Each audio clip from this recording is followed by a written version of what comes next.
מסלול שהכי מתאים לחיים של מוזיקאי. בחרתי בבית הספר למוזיקה הזה מכיוון שהוא קודם כל נורא אישי מכל מקום אחר. העובדה שיש פה תואר אקדמי ושהם מתייחסים למוזיקה כאל דבר שהוא המקצוע שלך. ופה מקבלים הכל מה שקשור למוזיקה וסביב המוזיקה. נותנים לך פה את כל האפשרויות ואת כל ההזדמנות להיפתח, להביע את עצמך, לשיר, לנגן.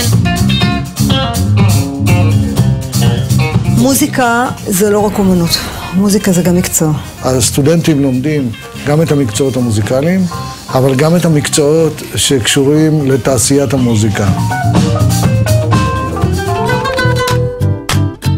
בסופו של דבר, לשבת עם אנשים שהם באמת בתעשייה והם עושים את זה על בסיס יומיומי, זה הדבר הכי חשוב.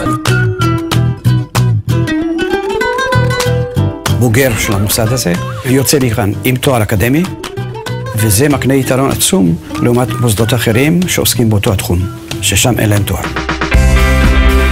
אנחנו מחפשים בפרופיל של התלמיד את אותו איש עם כישרון ועם רצינות, בשלות ואמביציה שיכולים להביא אותו למקומות הכי גבוהים.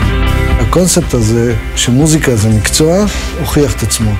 רבים מהבוגרים משולבים בתעשייה, גם כפרפורמרים, אבל לא רק. אנשים שהם בתחומי ההפקה, אנשים שהם בתחומי הסאונד, ההקלטה, החינוך המוזיקלי, כתיבת ג'ינגלים, כתיבת מוזיקה לקולנוע ותיאטרון. כל המסה הזאת של הצרכים שהתעשייה בעצם רוצה ממוזיקאים.